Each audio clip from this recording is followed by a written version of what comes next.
एहसान कयो मौला रमज़ान वरी आयो रखो रोज़ादा रखो रोज़ादा तुंहिंजी हयातीअ में तुंहिंजी हयातीअ में मेहमान वरी आयो रखो रोज़ादा रखो रोज़ादा हर दौर में उम्मत ते रब फर्ज़ कया रोज़ा होते बि प्यारा में फर्ज़ थिया रोज़ा बख़्शिश जो महीनो बख़्शिश जो महीनो गुफ़रान वरी आयो रखो रोज़ादा रखो रोज़ादा एहसान कयो मौला एहसान कयो मौला रमज़ान वरी आयो रखो रोज़ादा रखो रोज़ादा हर माह को बख़्शो रब एज़ाज़ मिठा आहे हर माह जो रुतबो थियो बेशक जुदा आहे आमिरनि महीननि जो आमिरनि महीननि जो सुल्तान वरी आयो रखो रोज़ादा रखो रोज़ादा एहसान कयो मौला रमज़ान वरी आयो रखो रोज़ादा रखो रोज़ादा हिकु फर्ज़ मिसल 70 फर्ज़नि जे कयो लिखिजे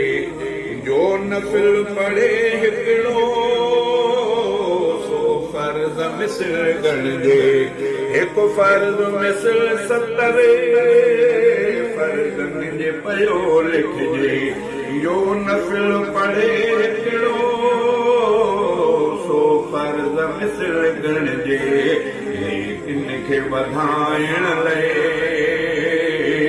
नेकिन खे वधाइण लाइ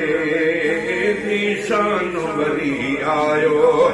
रखो रोज़ादा रखो रोज़ादा एहसान कयो मौला रमज़ान वरी आयो रखो रोज़ादा रखो रोज़ादा तुंहिंजे हयातीअ में तुंहिंजे हयातीअ में मेहमान वरी आयो रखो रोज़ादा रखो रोज़ादा पहिर ॾहो हिन जो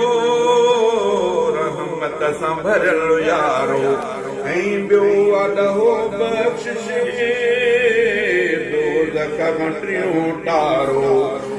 पहिर ॾहो हिन जो रहमत सां भरियल यारो ऐं ॿियो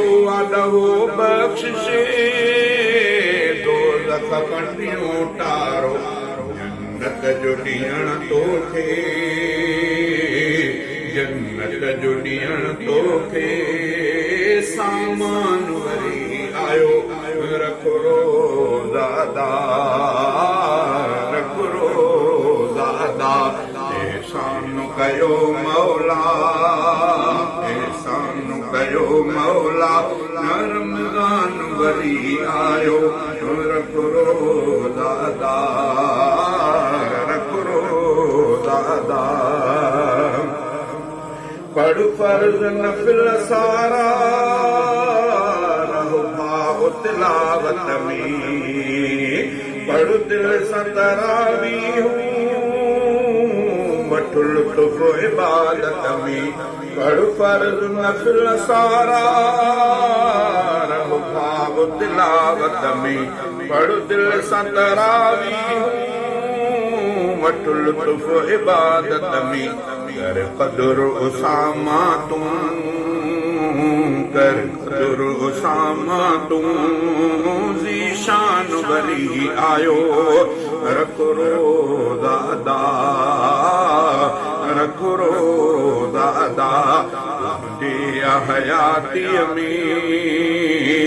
तुंहिंजे हयातीअ में मेहमान वरी आयो रखरो दादा एहसान कयो मौला